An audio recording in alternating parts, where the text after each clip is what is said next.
So we're going to come up out of the chair and we're going to begin.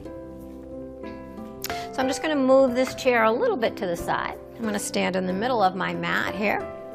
And so you can do this either with a finger or a hand on the chair if you like, or you can do it freelance, if you will, without holding on to anything. We're simply going to bring our feet so that they're parallel, root the feet down into the mat. Really feel as though you're almost growing roots underneath your feet.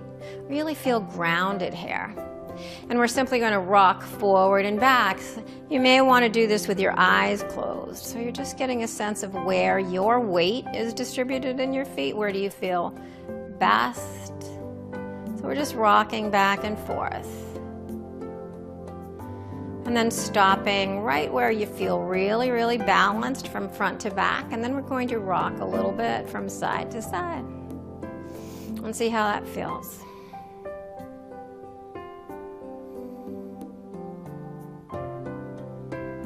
Find that stopping point where you feel balanced in both the balls of the feet and the heels of the feet.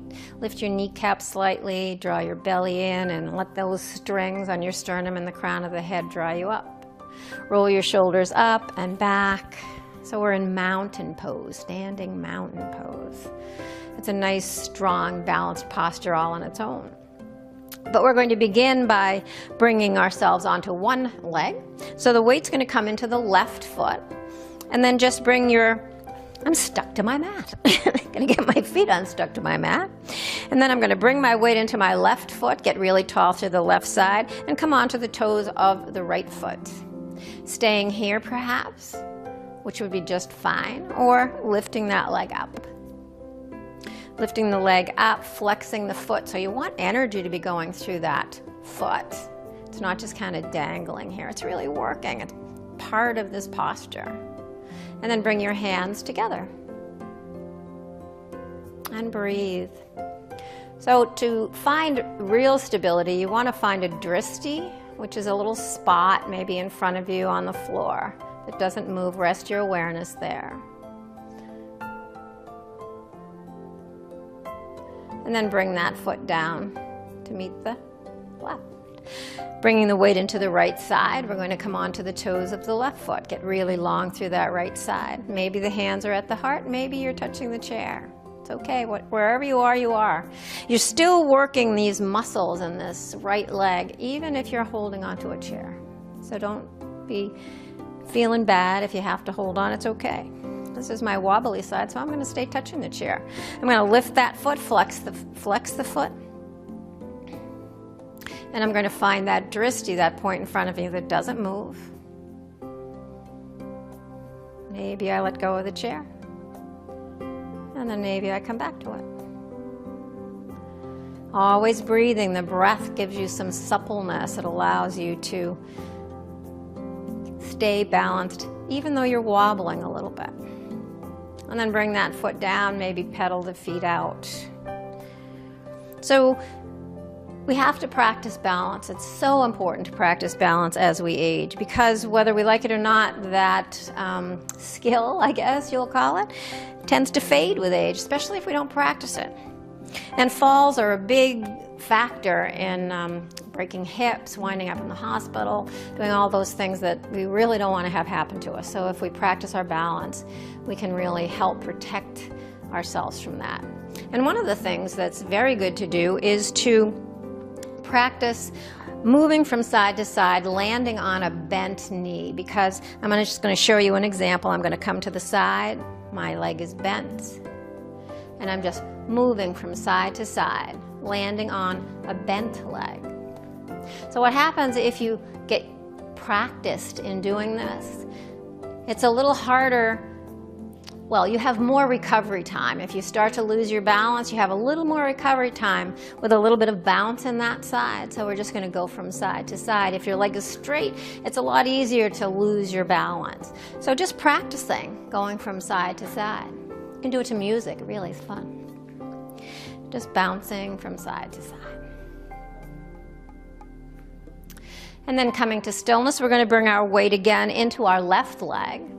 And we're going to bring our hands either to our hips or to your heart, your choice. I'm going to keep mine at my hips just because it makes me feel really grounded. And I'm going to bring the weight into the left foot, and I'm going to step the right toes forward and back and forward and back.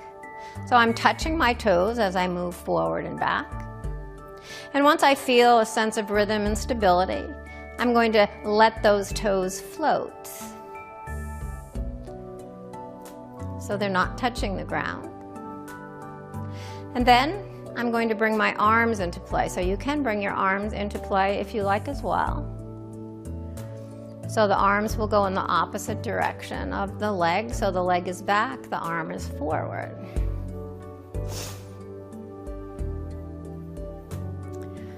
One and two, and we'll stop. And pedaling always helps because the side that we're working, that we're standing on, really works hard, gets a little tired. So you can shake out your legs. And we're going to move on to the other side. So we're coming with our weight into our right side. My hands are going to stay on my hips. You can hold on to a chair. So I'm going to touch the toes and bring them back. Find my dristi, that point on the floor that does not move. And just toe and toe and toe. And once I find my stability here, I'm going to let that leg float so the toes are not going to touch. And once I find that rhythm, I'm going to bring my arms into play.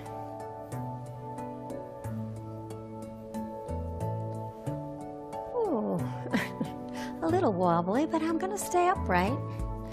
Two more. One and two. And then bring that foot down. Bring your feet about as wide as your shoulders. Take a little bend in your knees, bring your hands to your thighs. And we're simply going to circle the hips. So as we work balance muscles, and go in the opposite direction when you're ready. We're really working these glute muscles. And they can get a little bit stiff and tight and unhappy if we don't give them a little rest, a little stretch afterwards.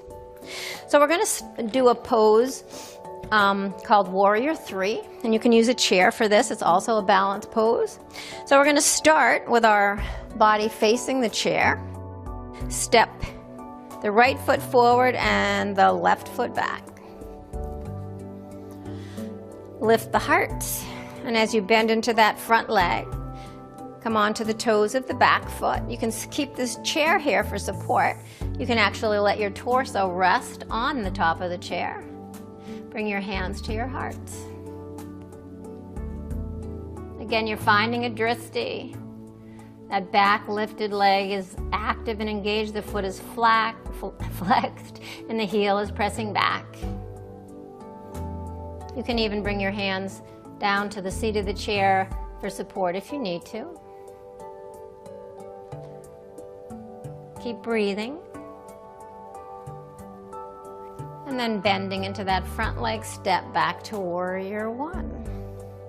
And we'll do the other side. So the feet will come together, and then the left foot will come forward and the right foot will come back. So we're in Warrior 1, hips are square to the chair, and the heart is lifted. Take a nice breath in, bring the weight into the front leg, come onto the toes of the back foot, and then float that leg up. So again, torso can rest on the back of the chair. Hands can come to the seat of the chair, or to the back of the chair, or to your heart. Find that dristi, light up your toes. And don't forget to bring your breath along here. One more breath in, and on your exhale, bring that foot down. Great job. Thanks so much for practicing with me today.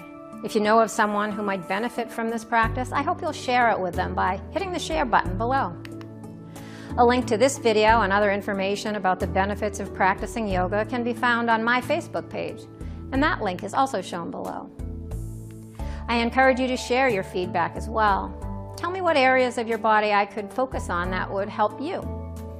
I hope you'll join me next time. Until then, namaste.